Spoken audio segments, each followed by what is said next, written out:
Hello tout le monde, j'espère que vous allez bien. Aujourd'hui on se retrouve pour un vlog, une journée dans ma vie d'entrepreneuse. Vous m'avez demandé à refaire ce vlog parce que je l'avais déjà fait. Donc en story Insta, je vous ai demandé de me reposer vos questions pour que je puisse toutes les avoir au même endroit et y répondre du coup dans cette vidéo. Donc ce que je vais faire, c'est que je vais vous emmener avec moi toute la journée, vous montrer un petit peu comment je travaille, mon organisation, et je vais répondre au fur et à mesure de la vidéo aux questions que vous m'avez posées. Donc là, il est 8h36, je pensais qu'il serait plus tard que ça. Je me suis levée ce matin à 7h parce qu'en parallèle, je tourne un autre vlog. Cette semaine, je fais un défi où je marche 15 000 pas par jour. La vidéo sortira la semaine prochaine. Et du coup, aujourd'hui, donc on est lundi, deux vlogs se chevauchent dans la même journée. Donc je vais vous montrer bien sûr mes repas, pas de training aujourd'hui. Je suis toujours en cycle de force et je fais toujours que 3 trainings dans la semaine et je commence le mardi et pas le lundi. Voilà. Donc là ce que je vais faire c'est que je vais commencer à travailler. J'ai déjà commencé à travailler ce matin en vrai, j'ai préparé toutes vos questions et l'objectif de la journée en plus de faire mes 2 vlogs, ça va être de s'organiser, essayer de trouver une organisation parce que jusqu'ici le problème que je rencontre c'est l'organisation. Donc là, ce qui se passe, c'est que vendredi dernier, avant de finir ma semaine, je me suis noté sur mon PC tout ce que je devais faire du coup cette semaine. Voilà, je me suis fixé déjà quelques objectifs et donc ces objectifs que j'ai notés, je vais essayer de les répartir dans la semaine. Et ce que je vais faire, ce que je ne faisais pas jusque là, c'est que je vais utiliser mon Life Planner que j'avais acheté il y a super longtemps chez Emma pour justement le moment où je serai enfin à mon compte. Et je ne l'ai toujours pas utilisé parce que pour plusieurs raisons. Parce qu'en termes d'organisation, ça n'allait pas du tout. En gros, je vais tout organiser sur papier parce que je pense que prendre le temps tous les matins de noter les choses sur papier, ça va me permettre de mieux les retenir et de mieux m'y préparer mentalement, on va dire. Parce que il y a plusieurs façons de retenir les choses. Donc il y a la mémoire visuelle, la mémoire auditive, mais également la mémoire kinesthésique, donc le mouvement. Et le fait d'écrire, ça va permettre d'appuyer sur ma mémoire visuelle parce que du coup je vais voir ce que j'ai écrit, mais également sur ma mémoire kinesthésique parce que j'aurai écrit les choses moi-même. Et en plus le carnet est quand même vachement sympa. Donc du coup mes objectifs de la semaine, il faut que je tourne 2 vidéos ASMR, oui, parce que j'ai envie de reprendre sérieusement ma chaîne ASMR. En plus vous êtes plus de 1000 abonnés sur ma chaîne ASMR et j'ai vraiment envie de continuer à développer cette chaîne. Donc il faut travailler pour ça et donc j'ai prévu de faire 2 vidéos ASMR. Il faut aussi que je crée un groupe Facebook pour le programme Grow and Get Fit. Donc l'idée c'est vraiment qu'on puisse se motiver ensemble sur le groupe et également que vous puissiez poser vos questions directement sur le groupe. Comme ça, moi quand je réponds, ça fait une sorte de réponse commune parce que si vous posez une question sur les entraînements ou la nutrition, vous êtes peut-être pas la seule à vous poser cette question-là, donc je pense que faire un groupe où tout le monde pose ses questions et où également tout le monde se motive, partage ses entraînements, ça peut vraiment faire la différence. Donc il faut que je fasse ça cette semaine. Il faut que je fasse des templates pour mes infographies Instagram. Donc un template, c'est une base. Et l'idée, c'est que ensuite, quand je vais faire mon infographie, j'ai juste à reprendre le template, juste à changer les textes et à mettre les petites images qu'il faut. Et j'ai pas à tout refaire de zéro à chaque fois, et ça en fait jusqu'ici j'utilisais pas de template pour mes infographies et je pense que si je me fais toute une série de templates ça me fera gagner beaucoup de temps. Faut également que je planifie des posts, donc là cette semaine mes posts sont planifiés mais ma planification s'arrête cette semaine en fait, donc faudrait que je planifie encore au moins 2-3 semaines de posts. Et j'ai également acheté des formations, notamment une formation pour développer son compte Instagram et une formation pour la vente. Et je les ai toujours pas commencées. Et donc cette semaine, je vais les commencer.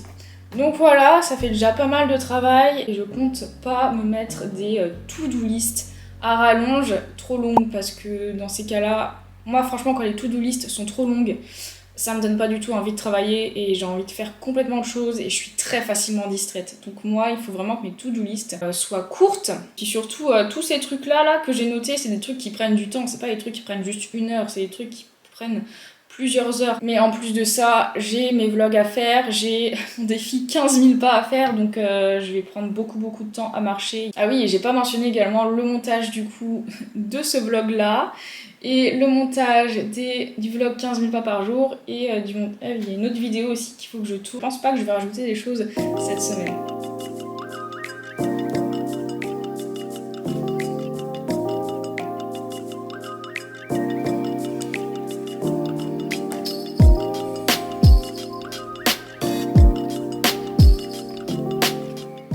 qu'il y a pas mal de questions, je vais commencer à y répondre maintenant. Pour résumer un petit peu ma situation, pour ceux qui ne le savent pas, j'ai quitté mon travail d'ingénieur il n'y a pas si longtemps que ça, c'est-à-dire que le 1er décembre, je n'étais plus salariée et maintenant je suis complètement à mon compte. J'ai ma micro-entreprise. Mon activité consiste à créer du contenu sur les réseaux sociaux, plus particulièrement Instagram et YouTube. Et je vends également mon programme de musculation Grow and Get Fit. Et en fait, ces activités-là me permettent de gagner de l'argent pour vivre. Voilà. Donc première question, comment créer son entreprise ?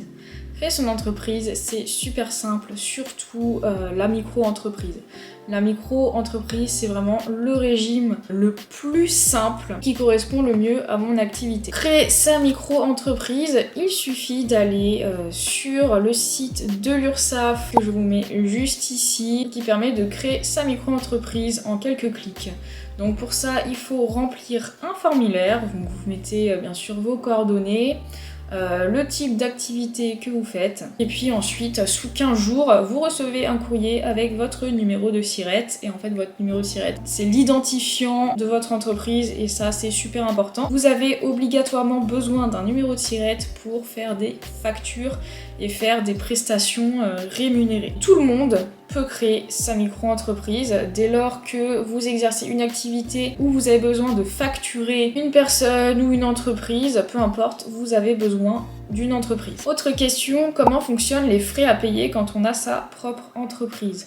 Alors la micro-entreprise ne vous coûte quasiment rien, c'est-à-dire que c'est totalement gratuit de créer sa micro-entreprise.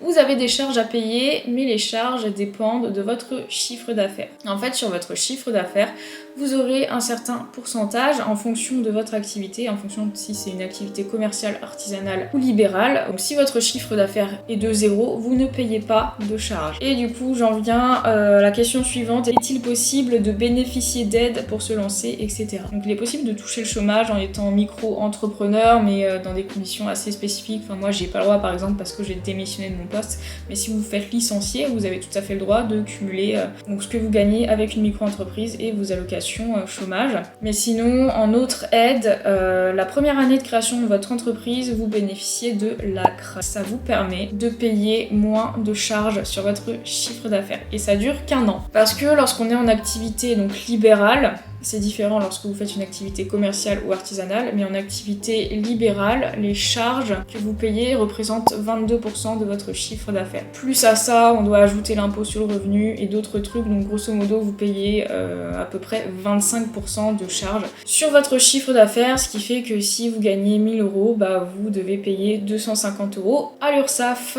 et ensuite il vous reste 750 €. Voilà. L'ACRE permet de réduire de moitié vos charges, c'est-à-dire qu'au lieu de payer 22% de charges sociales, vous n'en payez plus que 11. Mais avec l'impôt sur le revenu et d'autres petits trucs par-ci par-là, faut compter à peu près 13%. Ce qui fait que si vous gagnez 1000 €, vous allez payer 130 € à l'URSSAF et ensuite il vous reste 870 €. Et donc ça, franchement, pour démarrer, c'est pas mal. Donc voilà, j'étais assez longue pour répondre à ces questions-là. Donc là, je vais me remettre à travailler sur mon PC. Bon, il est midi, petite ellipse, finalement j'ai même pas eu le temps de me mettre sur l'ordi pour l'instant. Juste après les questions auxquelles j'ai répondu ce matin, je me suis occupée de mon vlog défi 15 000 pas par jour, donc j'ai pas mal parlé à la caméra, je suis allée marcher. Donc voilà, ça fait partie du job aussi. Je suis pas toujours derrière l'ordi à faire des posts Insta et monter des vidéos, je suis également derrière la caméra. Et après je suis allée faire les courses. Les courses, je profite du fait que je m'organise comme je veux pour les faire en semaine, en journée, pour pas les faire le samedi quand il y a trop de monde. Et là, je commence à avoir très faim, donc je vais me faire à manger. Je vais faire un truc très rapide et que j'adore me faire en ce moment. Vous allez voir, c'est parti.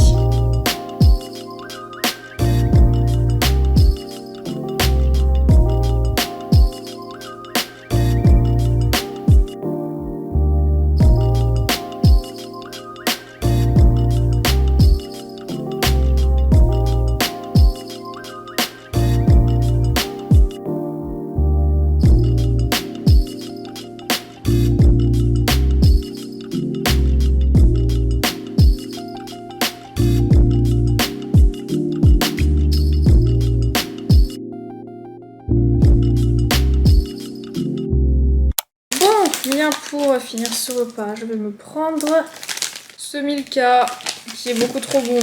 Et je vous ai beaucoup influencé sur Instagram parce que je faisais que de vous le montrer en story.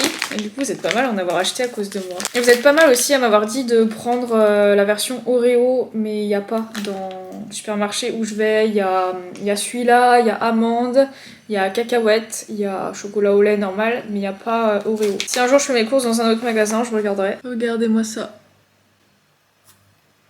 Trop bon. Il est 13h16, je vais me remettre au travail.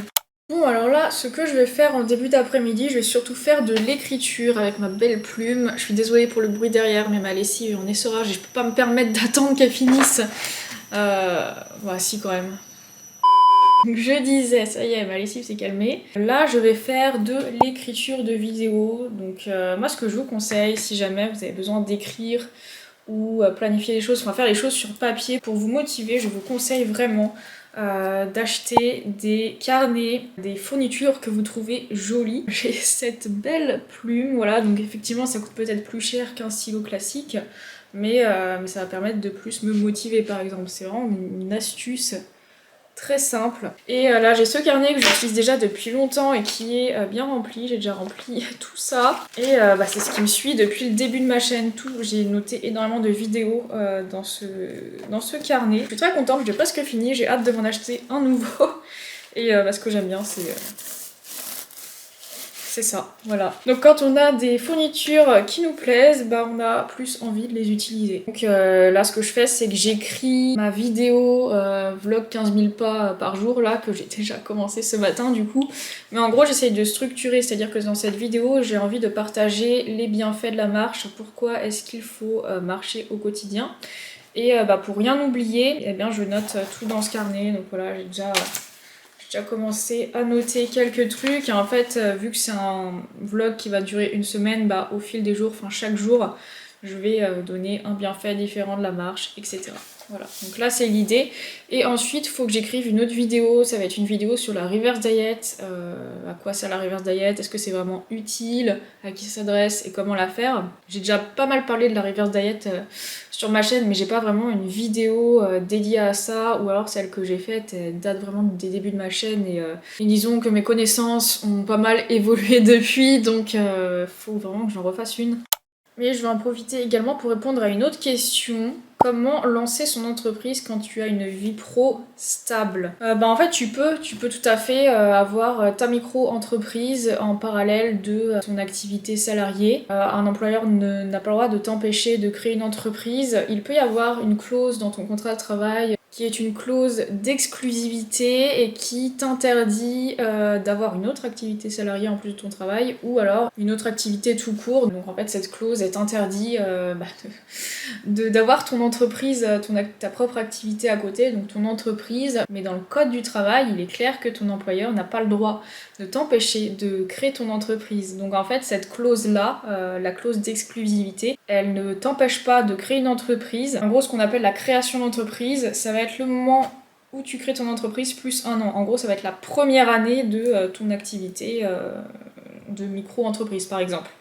Donc ça veut dire que la clause d'exclusivité dans un contrat de travail ne vaut rien la première année de création de ton entreprise. Par contre, une fois que tu as passé un an, là, faut que tu vois avec ton employeur d'enlever cette clause, ou alors faut que tu arrêtes ton activité de micro-entreprise, ou alors faut que tu démissionnes tout simplement. Voilà, moi j'avais cette clause d'exclusivité dans mon contrat de travail, mais je suis partie avant d'avoir passé un an de création d'entreprise. Donc voilà.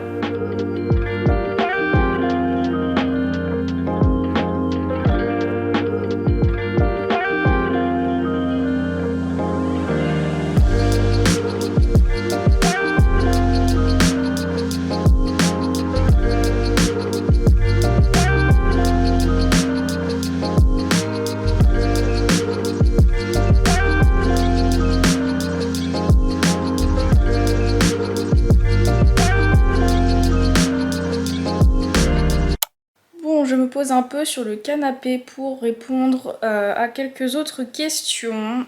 Donc on a, est-ce que ça te permet d'en vivre? Ça fait que 2 mois en fait que je suis vraiment à plein temps sur mon activité de créatrice de contenu, donc depuis le 1er décembre. Donc j'ai pas vraiment assez de recul pour dire si je peux pleinement en vivre ou pas. Quand j'étais salariée, ça me permettait d'avoir un très bon complément de salaire. Si je me base sur le mois de janvier où j'ai fait un bon chiffre d'affaires parce que justement mon programme Grow and Get Fit, il y avait une grosse promo dessus et j'en parlais tout le temps. Du coup vous avez été nombreuses à l'acheter et forcément ça m'a permis de faire un bon chiffre d'affaires.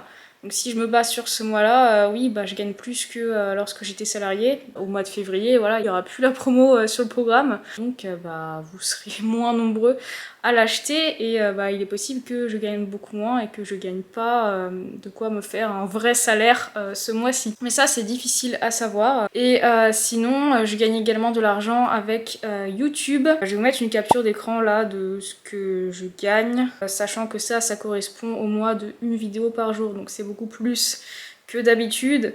Donc autant vous dire que ça ne permet pas de vivre et par rapport à la charge de travail que c'est absolument pas rentable. Mais bon, c'est pas négligeable quand même. Lorsqu'on est salarié, c'est un très bon complément de revenus, mais lorsqu'on est à temps plein dessus, clairement pas.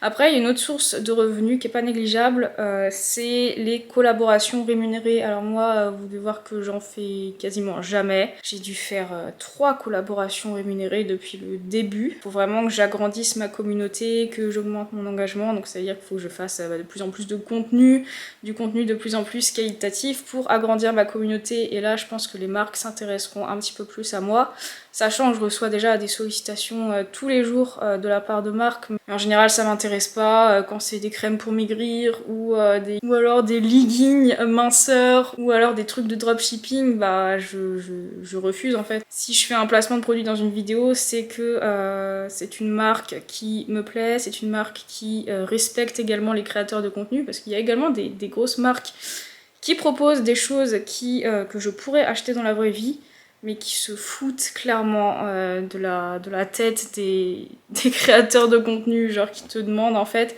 ils te donnent tout un cahier des charges et ils disent voilà, va falloir que vous fassiez ça, va falloir respecter tel délai, va falloir faire telle vidéo, tel truc, va falloir dire ça. Et donc ils te présentent ça et toi tu dis ok, mais du coup je vous donne mes tarifs. Et là ils disent ah par contre on n'a pas le budget pour vous payer. Alors qu'ils se permettent de te donner tout un cahier des charges ultra contraignant. Après ils te disent par contre c'est bénévolement que vous faites ça quoi. Du coup non. Voilà, il y a aussi ça qui est assez énervant. Si la communauté continue à se développer, là j'aurai forcément de plus en plus de collaborations rémunérées et ça me permettra d'avoir des revenus plus stables. Autre question, quels sont les fonds nécessaires à mettre de côté avant de se lancer pour en faire son activité à plein temps? Ça va vraiment dépendre de ta situation. Moi, vu que j'avais déjà un bon salaire en tant qu'ingénieur, j'ai pu mettre pas mal de sous de côté, ce qui fait que s'il y a des mois où je fais pas assez de chiffre d'affaires pour vivre, je peux aller prendre dans mes économies, j'ai un peu d'avance. Également, je paye pas un loyer très cher, je suis dans un petit appart. Avec Gwen, franchement, on n'est pas des gros dépensiers. Et puis il y a Gwen à côté qui a son salaire aussi, donc je vais pas me retrouver à la rue. Donc bon, on pourra toujours payer le loyer et manger, et ça, il n'y a pas de souci. Les fonds nécessaires à avoir pour se lancer dans sa micro-entreprise, ça va vraiment dépendre de chacun. Si tu vis chez tes parents et que tu payes pas de loyer, par exemple, là, t'auras besoin de rien. Si tu vis seul, que ton salaire te permet tout juste de payer ton loyer et de manger, tu peux pas démissionner et te lancer parce que tu vas mettre beaucoup de temps avant de pouvoir gagner un peu de sous. Donc voilà, c'est à chacun d'évaluer les économies qu'il faut d'avance pour faire ça. Ça dépend de ton loyer, ça dépend si t'as quelqu'un à côté qui a un salaire ou pas, enfin ça dépend de plein de trucs. Et ensuite, dernière question, et puis je vais me remettre à travailler, en soi faire mes vidéos c'est aussi un petit peu mon travail, j'ai envie de dire. As-tu des craintes? Ma crainte c'est de pas pouvoir en vivre, c'est juste ça. Je me donne un an. Si le 1er décembre 2022 je ne peux pas vivre de cette activité là, eh bien je retrouverai un travail. Alors non, je sais pas si c'est assez long ou si c'est trop court, enfin je verrai. Je pense que j'ai largement de quoi faire pour développer cette activité. Bon, et bien du coup je répondrai aux autres questions plus tard. Là je vais faire une vidéo ASMR. Bon, alors voici le setup de ma vidéo ASMR. Ça sera une vidéo ASMR, planification, organisation sur carnet. Donc voilà, je vais utiliser différents bruits. Voilà, je vais mettre ma caméra juste ici. Et puis là, j'ai mon micro, mon PC sur le lit et c'est le bazar. la ring light et puis bah c'est parti. Ça c'est fait. Maintenant on va déclarer le chiffre d'affaires et répondre aux questions. Bon alors là je vais déclarer mon chiffre d'affaires du mois de janvier. Aujourd'hui le moment où je tourne la vidéo on est le lundi 7 février. Et en fait on a un mois pour déclarer le chiffre d'affaires du mois d'avant. Ok, donc je suis connectée et ça se présente comme ça. Là, on peut faire plusieurs opérations. Et donc ça se présente comme ça. Donc moi ce que je fais c'est vraiment juste de la prestation de service. Vous allez me dire oui mais tu vends ton programme de muscu, ouais mais c'est dématérialisé, c'est-à-dire que j'achète pas de marchandises en fait pour vendre mon programme, donc c'est comme une prestation de service. Question intéressante, comment t'organises-tu? Je sais pas. En vrai, je ne suis pas encore très bien organisée. Là, vu que je ne fais plus une vidéo par jour, je vais prendre le temps en fait de trouver l'organisation idéale pour moi. En tout cas, ce que je sais, c'est que je vais éviter de faire des to-do list à rallonge et me donner trop de choses à faire parce que je sais que ça me décourage de ouf et que ça a un impact négatif sur ma productivité. Et donc, j'ai ce carnet pour m'organiser. Je l'avais acheté il y a un moment, ça je vous l'ai dit ce matin. Et je vais l'utiliser pour organiser, faire mes to-do list, mon emploi du temps, etc. Ensuite, autre question, comment doit-on apprendre à gérer le côté comptabilité, etc. En micro-entreprise, c'est extrêmement simple la compta, c'est-à-dire que ton chiffre d'affaires, c'est ce que tu vas déclarer et les charges que tu vas payer sont par rapport au chiffre d'affaires que tu as déclaré. T'as pas à déduire en plus toutes les charges pro. Par exemple, lorsque vous payez mon programme Go and Get Fit, donc par exemple vous payez 97 €, et moi je vais déclarer 97 € à l'URSSAF, sauf que moi je vais pas recevoir 97 € parce que la plateforme de paiement prend une commission, mais moi je dois déclarer 97 €. Donc c'est extrêmement simple, il n'y a pas à déduire les charges pro ou quoi, mais du coup ça peut être un petit peu punitif quand on a beaucoup de charges pro. Moi pour ma part j'ai très peu de charges pro, donc être en micro-entreprise pour moi enfin, c'est le plus rentable. Mais quand on a énormément de charges pro, la micro-entreprise ne sera pas adaptée parce que justement on ne prend pas en compte les charges pro dans le paiement des charges sociales. Ensuite, autre question, comment as-tu eu le déclic pour te lancer et oser sauter le pas? En fait, j'ai eu le déclic lorsque j'ai eu ma première collaboration rémunérée. C'était une collaboration à 500 €. J'en ai refait une juste après à 500 €, donc je me suis dit waouh, j'ai plutôt intérêt à me mettre à 100% sur YouTube quoi, parce que du coup j'aurai de plus en plus de collabs. Donc finalement pas du tout, c'était un coup de chance sur le moment, mais c'est ça qui m'a donné le déclic. Et puis après j'avais quand même pour idée de faire mon programme Go and Get Fit, et tout pendant que je le faisais je me disais mais ça se trouve les ventes vont me permettre d'en vivre en fait. Et je sais pas, j'ai toujours eu cette envie d'être mon propre patron, de travailler de chez moi et de travailler pour moi-même, et j'ai jamais aimé cette idée d'être salarié, d'aller tous les jours au bureau. Bon certes c'est assez confortable dans le sens où tu sais combien tu gagnes à la fin du mois, alors que là pas du tout. Autre question, comment ça s'est passé quand tu as fait tes premières ventes? Il a fallu déclarer sous quel statut? Micro-entreprise, voilà. J'ai pas à déclarer chaque vente en fait, j'ai juste à déclarer le total du chiffre d'affaires en tout. Et ensuite, quelle plateforme utilises-tu pour vendre ton programme de sport? Donc mon programme de sport est en vente sur mon site internet qui est un site Wix, donc que j'ai fait moi-même. C'est assez facile avec Wix de faire des sites. Après il y en a qui disent que c'est un peu cher. Et donc la plateforme de paiement c'est pas Wix, c'est Stripe. Stripe c'est une plateforme de paiement sécurisée. Sur chaque transaction, la plateforme prend une petite commission. Je sais plus combien de pourcents, mais c'est pas énorme. Sinon, il y a PayPal, on peut mettre PayPal. PayPal, ils prennent une commission, franchement. Ils prennent une énorme commission. Et en plus, c'est pas du tout sécurisé pour le vendeur. C'est-à-dire que au début, j'avais mis PayPal, mais j'ai eu des soucis. C'est-à-dire qu'il y a des gens qui arrivaient à avoir mon programme sans le payer avec PayPal. Donc j'ai enlevé PayPal, voilà. Et donc on va arrêter là pour les questions. Là je vais me remettre à travailler. Donc ce que j'ai fait là, c'est que j'ai répondu à vos questions, donc je surligne ça. J'ai déclaré mon chiffre d'affaires.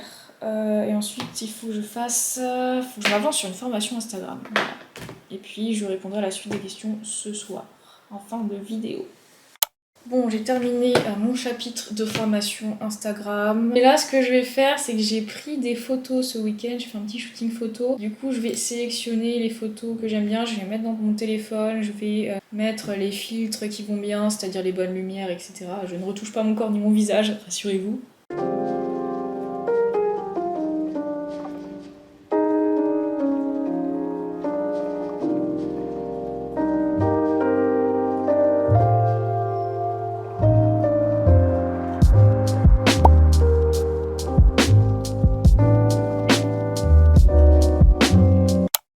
il est 18h20, Gwen est rentrée, donc je vais arrêter de travailler. De toute façon j'ai rempli tous mes objectifs du jour, je suis contente, j'ai été vachement productive. Peut-être qu'à travers la vidéo vous avez l'impression que je n'ai rien fait, mais j'ai passé énormément de temps à filmer, à parler derrière ma caméra, surtout que comme je vous l'ai dit, je fais un autre vlog en même temps, mon challenge des 15 000 pas. Voilà, mais en tout cas le fait d'avoir beaucoup marché aujourd'hui, j'ai l'impression que ça a boosté de ouf ma productivité. Donc là je vais me faire un petit goûter, je vais me faire un bol avec banane, flocon d'avoine et du Milka.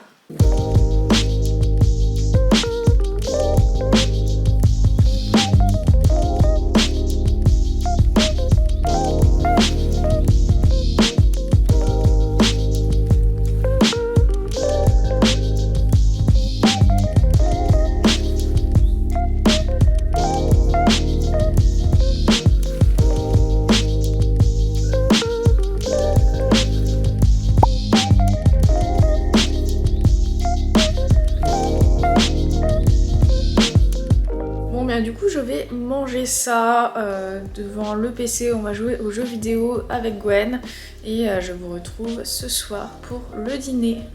Bon, voici le plat de ce soir. Peut-être que vous reconnaissez ce que c'est. Il s'agit d'une patouille. Je vous invite à aller voir la vidéo qui s'affiche en haut pour avoir la recette. C'est trop bon et c'est une des recettes préférées de Gwenaïg. Ben, Gwenaïg m'a servi cette assiette. Voilà, j'ai même pas faim. Je pensais que j'aurais grave la dalle aujourd'hui vu que j'ai marché 15 000 pas au lieu de 8 000. Mais pas du tout, j'ai moins faim que d'habitude. C'est parti pour manger et en mangeant je vais répondre aux 2 dernières questions. Ok, alors nous allons commencer par as-tu vu une différence sur le regard de ton entourage sur le changement de situation, le soutien, etc. Non, j'ai pas eu de changement de regard de mon entourage, pas du tout. Moi je m'attendais, quand j'ai annoncé ça à mes parents, je m'attendais à ce qu'ils me disent bah non, tu as un diplôme d'ingénieur, tu fais ingénieur, mais non, j'ai des parents très cool qui m'ont encouragée, qui m'ont dit que j'allais y arriver. Enfin, ils m'ont soutenu quoi. Mon copain Gwenaïg me soutient à fond également. Mais voilà. Dernière question, est-ce le quotidien que tu t'imaginais de vivre? Oui et non.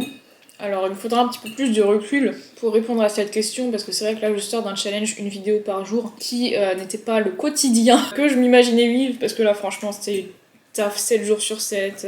Je dirais pas que c'était l'enfer parce que j'aimais bien ça, c'était épuisant. Moi, mon but ce n'est pas de m'épuiser non plus, mais c'était un très bon challenge qui a permis de booster un petit peu ma chaîne, donc c'est cool. Quand je m'imaginais à mon compte, de bosser de chez moi, etc., je m'imaginais avoir beaucoup de temps libre en fait. En fait, bah non, j'ai pas plus de temps libre que une personne salariée qui fait du 9h à 18h. Mais mes activités sont vachement variées. Je fais du tournage, je fais du vlog. Là, toute la semaine, je vais marcher 15 000 pas par jour. Bah, ça fait partie du job. Je fais du montage, je fais des infographies Instagram, je fais community manager sur mon compte Instagram. Je fais énormément d'activités, donc ça me plaît, ça fait que je ne m'ennuie jamais. Ne pas s'ennuyer, ça c'est vraiment un truc que je voulais parce qu'au travail, quand j'étais salariée, alors j'avais des trucs à faire, hein, mais c'était toujours la même chose. En tout cas, mon travail consistait à développer un logiciel, donc c'était vraiment juste du code sur l'ordi. Et j'aimais bien ça, mais en fait, quand je fais un truc pendant trop longtemps, je me lasse vite et j'ai besoin de changer d'air en fait pour pouvoir être productif, sinon... Et à un moment donné, mon cerveau il dit non, c'est bon, j'en ai marre de faire cette activité, tu fais autre chose, mais quand ton taf se résume à un truc, c'est pas adapté pour moi. Et là, le fait de faire plusieurs activités, d'avoir plusieurs casquettes, de gérer mes horaires comme je veux, tout ça, prendre des pauses comme je veux, sortir quand je veux, bah du coup je m'ennuie beaucoup moins, je me sens un petit peu plus épanouie. Donc voilà, j'ai répondu à toutes vos questions, je vous ai montré globalement tout ce que j'ai fait aujourd'hui. En tout cas, j'espère que la vidéo vous aura plu. Et n'oubliez pas de liker la vidéo, de mettre un commentaire et de vous abonner pour soutenir ma chaîne, ça me ferait trop plaisir. Et sur ce, on se retrouve très bientôt pour une nouvelle vidéo.